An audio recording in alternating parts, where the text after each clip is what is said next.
Now at this point, they're going to ask you a question and you're going to have to make a decision. They're going to go, so, what was it that was wrong? What happened? Now, my personal set of morals and ethics is such that I believe in lying at some times and not at others. Let me explain.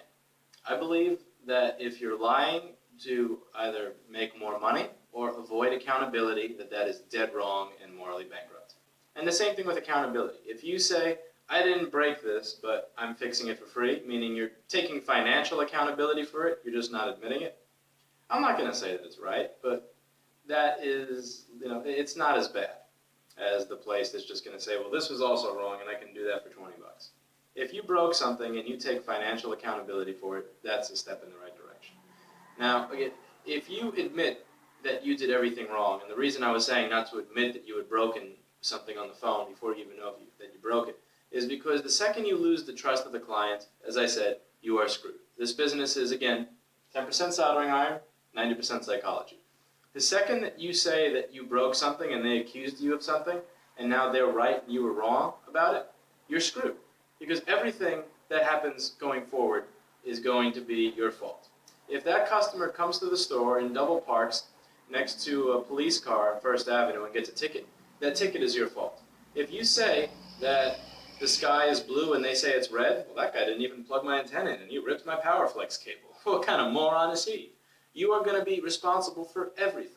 Anything you say in the future and anything you say now about what's actually happening is going to be filled with doubt because they accused you of something that you did wrong, and you said, oh yeah, I did fuck that up. Because once you fuck up, a lot of people will let you come back from it, but there are some people that will never let you come back from it.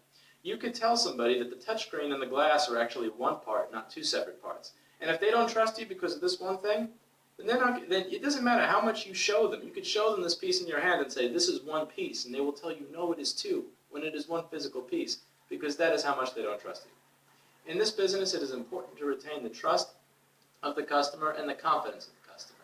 And sometimes telling a white lie to the right people is worth avoiding the headache and the hassle.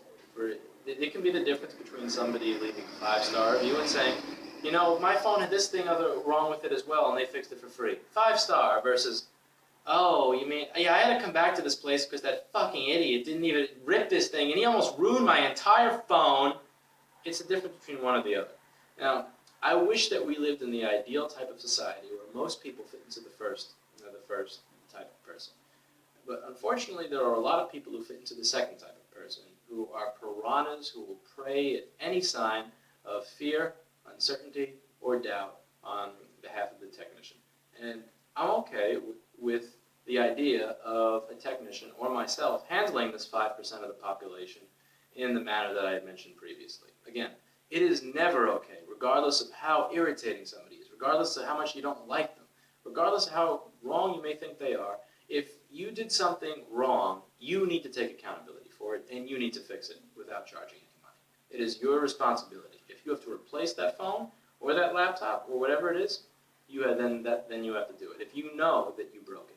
However, it is okay, in my personal opinion, to tell a white lie to prevent this from becoming a huge problem.